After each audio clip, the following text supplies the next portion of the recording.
Kumusta, Kagulat World? Akala natin tulog na ang balita tungkol sa Gilas Pilipinas matapos ang mga secret practice games sa Jeddah. Akala natin patuloy tayong manghuhula kung ano na ang nangyayari sa ating pambansang koponan.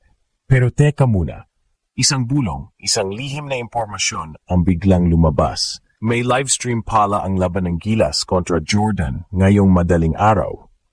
August 3rd, 2 a.m. Philippine Time. Itaga niyan sa bato, Kagulat World. Pagkatapos ng halos isang linggong katahimikan, kung saan tanging mga espekulasyon at mga sabi-sabi lang ang ating naririnig, isang trusted insider ang nagbunyag ng nakagulat na balita. Ang laban ay tinuturing na huling paghahanda ng Gilas bago ang FIBA Asia Cup ay mapapanood live. Pero teka, bakit ngayon lang ito lumabas? Bakit parang biglaan ang lahat? Ano ang gustong itago o ipakita ng Gilas sa atin? Ang media blackout ay nagdulot ng maraming tanong at pangamba sa ating mga basketball fans. Ngayon, biglang may livestream, parang may gustong bawiin ang ating atensyon o di kaya may gustong ipakita na hindi natin inaasahan. Ang laban kontra Jordan ay hindi basta-basta laro. Ito ang kuponan na tinalo natin para sa makasaysayang gold medal sa Asian Games. Ang unang paghaharap daw nila sa Jeddah ay nauwi rin sa panalo ng Gilas base sa mga kumakalat na online comments. Pero Kagulat World, alam natin na hindi lahat ng naririnig online ay totoo. Kaya naman, ang pagkakataong ito na mapanood mismo ang laban ay isang golden ticket para malaman ang tunay na estado ng ating Gilas Pilipinas. Kagulat World, isipin niyo ito.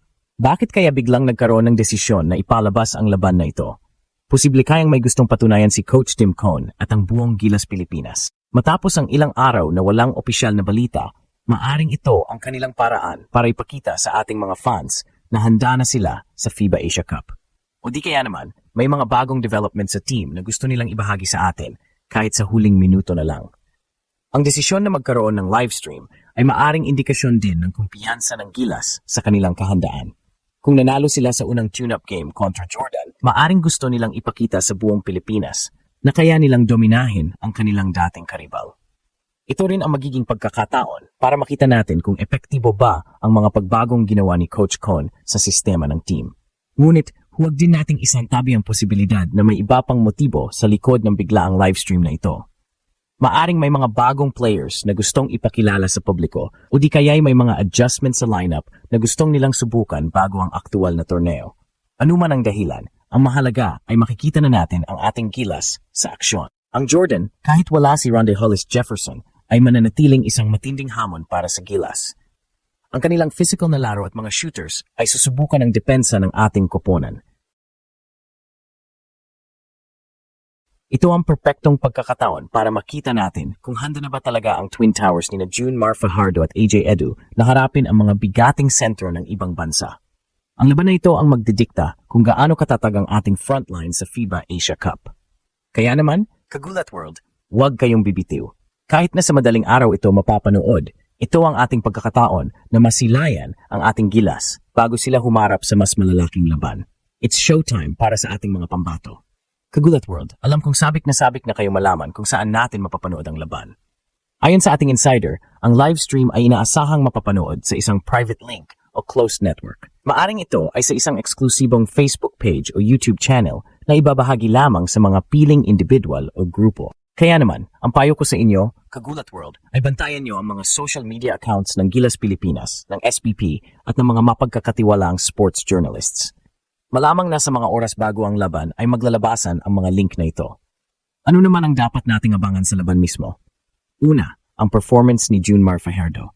Matapos ang kanyang pagbabalik, ito ang magiging litmus test kung gaano na siya kahanda sa mas mabigat na kompetisyon. Ang kanyang presensya sa pintura ay crucial para sa opensa at depensa ng Gilas. Pangalawa, ang magiging rotation ni Coach Tim Cone.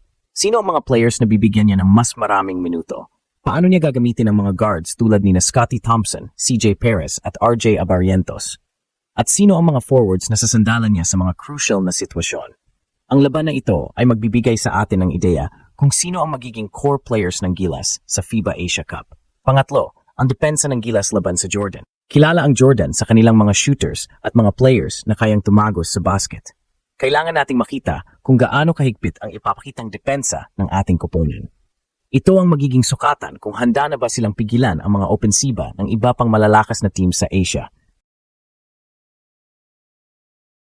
Kaya, Kagulat World, huwag nating sayangin ang pagkataong ito. Kahit na madaling araw ang laban, ito ang ating chance na makita ang resulta ng kanilang paghihirap at paghahanda. Ito ang ating pagkakataon na sumuporta at magbigay ng moral sa ating Gilas Pilipinas bago ang kanilang mas malaking hamon sa FIBA Asia Cup 2025. Set your alarms, prepare your coffee, at tutok na sa ating mga pambato. Samantala, Kagulat World, kahit naabala tayo sa balita tungkol sa Gilas, hindi rin natin dapat kalimutan ang mga nakakagulat na pangyayari sa NBA. May mga usap-usapan na isang malaking trade ang posibleng mangyari sa Eastern Conference na siguradong magpapabago sa balanse ng kapangyarihan sa liga. Bukod pa rito, patuloy ang pagpapakitang gilas ng mga bagong talento sa Summer League tulad ni Ron Holland na nagtala ng 28 puntos. At huwag nating kalimutan ang isang veteranong free agent na nakahanap na ng bagong koponan na magdadala ng kanyang karanasan at liderato sa kanyang bagong tahanan. Talagang walang humpay ang mga nakakagulat na balita sa mundo ng basketball.